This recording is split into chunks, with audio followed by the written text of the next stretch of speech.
नमस्कार, हम खुशबू चौधरी मिथिला मिरर में अहाँ सबका बहुत बहुत स्वागत करै छी।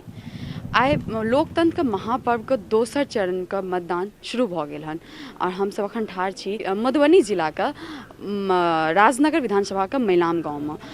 बता दूं कि आइ जे 94टा विधानसभा क्षेत्र में मतदान भऽ रहल छै, ताहिमे 11टा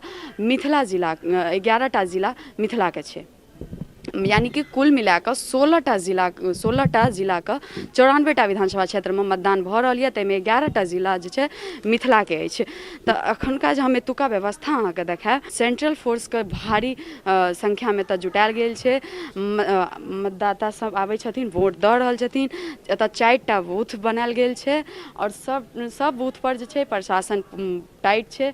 लोग खास कए कऽ कोविड के ध्यान में राखि कऽ से एहि बेर मतदान भऽ रहल छै। ई सबसे पैघ चैलेंज छलै लोग के लिए, जे केना ओतऽ की कहै छै वोट हेतै, केना लोग की कहै छै जेथिन अथी बूथ पर। लेकिन ई सब लोग के मनोबल के और देख कऽ ई लागि रहल यऽ जे कोविड के एतऽ कोनो असर बेसी नहीं देखा रहल छै, कारण लोग के मनोबल के आगू जे छै कोविड कम लागि रहल छै।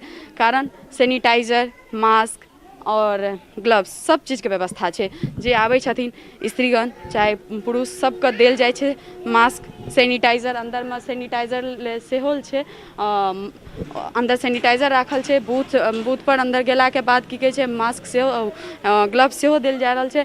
हम कैमरा सहयोगी से कहबनि जे कनी देखा देथिन। एहि साइड में स्त्रीगण सब लऽ रहल छथिन मास्क, ओतऽ से मास्क लऽ कऽ तकर बाद लगेला के बाद अंदर जाइ छथिन वोट खसबै लेल। ई हिनकर अपन अधिकार छियनि, लेकिन अधिकार के संगे संगे अपन जे कोविड के छै, कोरोना के जे छै सेहो ध्यान में राखैत हुए ओ सब खसबै जाइ छथिन। ई सबसे नीक बात छै जे कोरोना छै लेकिन तैयो वोट दै के छै, कारण ई हमर अधिकार छी, हम देबे करब। तऽ ओ एतुका महिलाम बूथ पर अहाँके साफ नजर आबि रहल छै।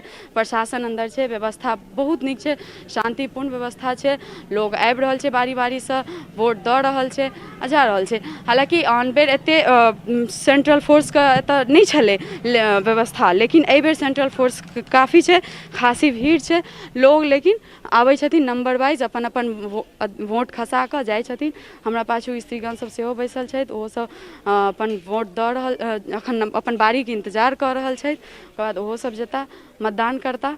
लेकिन हम सबसे पैघ हमर जे फोकस छल इएह छल कि कोरोना में लोग केना बूथ पर जेथिन आ केना वोट देथिन से अहाँ सब देख सकै छी। तऽ चलू कनी अंदर जायब, अंदर तऽ नहीं जायब लेकिन कंपाउंड में जायब और देखायब अहाँके कि एतुका जे छै फोर्स के की व्यवस्था छै और कोरोना के ध्यान में राखि कऽ केना मतदान कए रहल छै। हमरा पाछू देख सकै छी जे पुलिस फोर्स सेहो छै, सबटा छै, सैनिटाइजर व्यवस्था सेहो छै।